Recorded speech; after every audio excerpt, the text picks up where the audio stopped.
The following is an excerpt from, For the Hell of It, 13 Spine Tingling Tales of Terror, by Cranny T. Boy.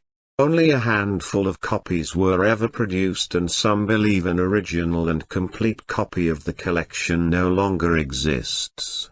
I dedicated the past several years of my life tracking down the 13 short stories.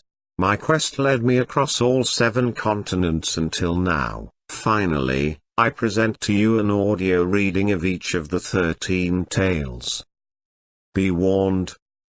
They're not for the easily spooked.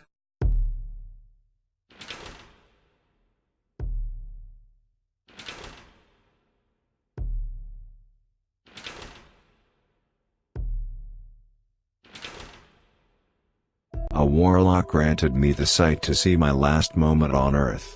Apparently we colonize Mars in my lifetime and I live there in the future. If someone came from the future, the first thing I would ask them is, what is the future like? I've always been curious. Do you think it will still be hard to find parking and flying cars? I eagerly await the day the rats stop coming into my home. It all started when I began accumulating large quantities of grapes in my cellar. I used to buy a lot of wine until I learned that wine is just old-ass grapes. Now I am making my own. I used to work in a wine shop, so yeah, I think I know a thing or two about Sauvignon Blanc and Tempur-Pedic.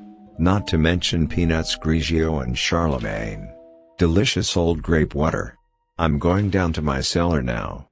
There are so many moldy grapes down there. They are everywhere, piled almost to the ceiling. It's disgusting and you can hardly breathe without inhaling 100 fruit flies. But such is the nature of winemaking. The French figured this stuff out ages ago, and I'm so glad they did. My first batch is going to be so exquisite and simply divine. My only problem is the rats. As I enter the cellar I can hear them scurrying and squelching through piles of my old grapes.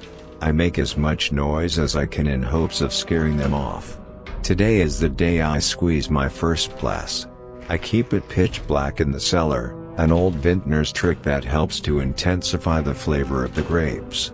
As I squish through the grapes, using only my nose to seek out the best ones for my first batch, I begin to feel like 1,000 eyes are glaring at me. And I'm not talking about the fruit flies, though they themselves have also grown in numbers since I last was down here.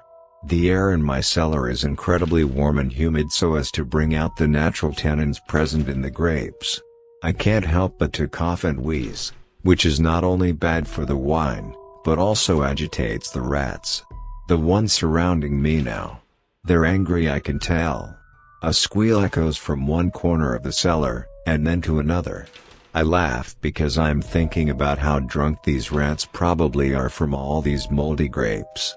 So here I am in the pitch black, hot and smelly cellar laughing and inhaling so many fruit flies, while the house cat-sized furry rodents crawl ever closer to me, drunken and probably looking for a meal. I try to run, but in a cellar full of moldy grapes your only 2 options are to tread lightly, or to slip and fall on your face. Which is exactly what happens. Flat on my face, now bloody and covered in old grape slime. My throat is caked in fruit flies, so not even a scream can escape. All I ever wanted was to make the perfect glass of wine. What I've come to learn, now, as I lie on the cold hard ground soaked in grape juice while a mischief of rats feasts on my flesh, is that passion comes with a price. And, oftentimes, rodents.